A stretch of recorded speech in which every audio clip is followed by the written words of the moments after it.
गुढीपाडवा आला की छत्रपती संभाजी महाराजांचा मृत्यू आणि गुढीपाडवा याच्याशी संबंध जोडणारे अनेक मेसेजेस आपल्याला व्हॉट्सअपवरती बघायला मिळतात. पण खरंच मंडळी, छत्रपती संभाजी महाराजांचा मृत्यू आणि गुढीपाडवा याच्याशी काही संबंध आहे का? नमस्कार, मी दिनेश शिंदे आणि आपण बघताय मराठी धारा.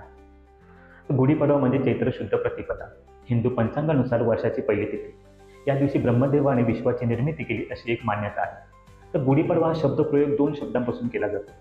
गुढी म्हणजे ब्रह्मदेवाचा ध्वज आणि पाडवा म्हणजे चंद्राच्या तेजस्वी टप्प्याचा पहिला दिवस.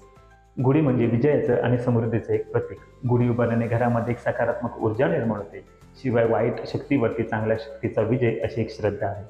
शिवाय गुढी उभारल्याने घरामध्ये सुख, समृद्धी आणि चांगल्या मंगल कार्याचे आगमन होते अशी एक. महाराष्ट्रामध्ये गुढीपाडवा हा मोठ्या प्रमाणात साजरा केला जातो.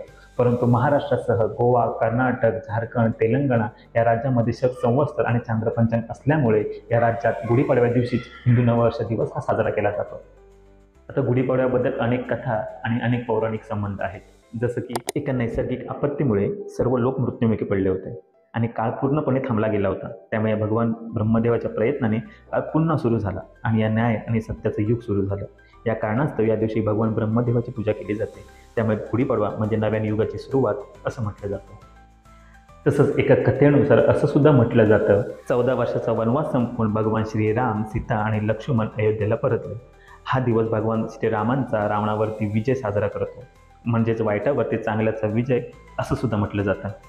यावरून हे लक्षात येतं की गुढीपाडवा हे शतकांपासून चालत आलेलं विजयाचं आणि समृद्धीचं प्रतीक आहे.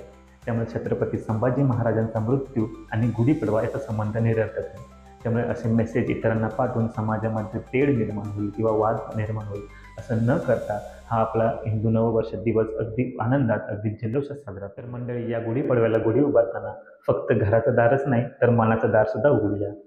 मराठी धारा या चॅनलकडून तुम्हाला आणि तुमच्या परिवाराला गुढीपाडव्याच्या खूप खूप शुभेच्छा. तर चॅनलला सबस्क्राईब करा, व्हिडिओला लाईक करा आणि खूप शेअर करा आणि बेल आयकॉन दाबायला विसरू नका, कारण मी घेऊन येतोय पुढील व्हिडिओमध्ये काही खास फक्त तुमच्यासाठी.